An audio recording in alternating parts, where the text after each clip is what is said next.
Next. Mga kapuso, nagbabalik po tayo dito sa Pedro Diaz High School sa Muntinlupa. Nakikita ninyo itong ating earthquake simulator.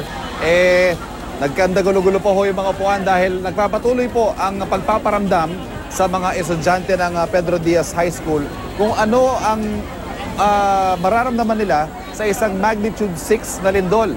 At kaugnay po niyan, kausapin natin MMDA Chairman Francis Tolentino. Chairman, magandang umaga po. Magandang umaga po, magandang umaga sa inyo mga tigas. Ito hong ginagawa natin ngayon, this is just the first in a series.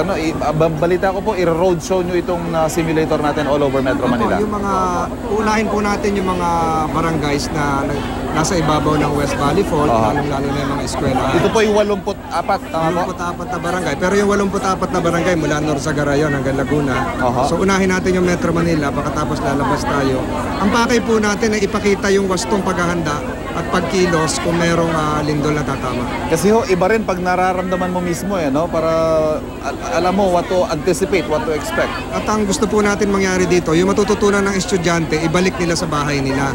Ituro sa mga kapatid, sa mga magulang, at seryosohin po yung paghahanda. Medyo alarming po yung nabanggit ninyo the other day. Sa atin din po yun, sa I Am Ready Forum, na kung on a scale of 1 to 10, nasa less than 5 lang po ang readiness ng Metro Manila.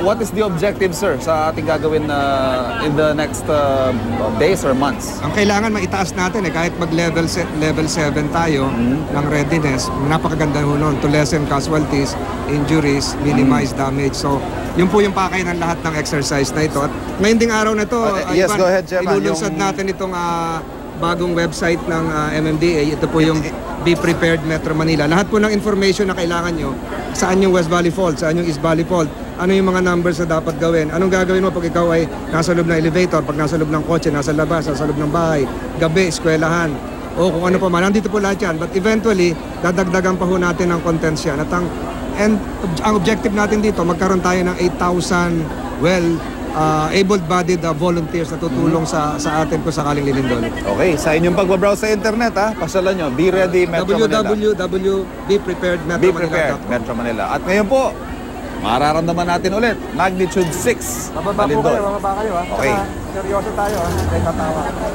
Kayo tatawa, bababa kayo. Bababa kayo, kayo tatawa. Kasi pag actual na lindol, wala nang tawanan nyo.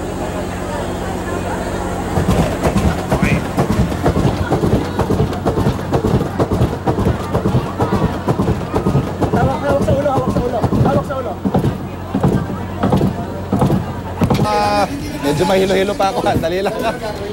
Ito ay patuloy pa rin ang pagpaparamdam sa mga naririto kung ano ang magiging pakiramdam nila sa magnitude 6 na lindol. Kakatapos lamang ng ilan sa ating mga rescuers at volunteers. At eto naman, yan, walang tigil po ang pagpapapasok nila sa earthquake simulator.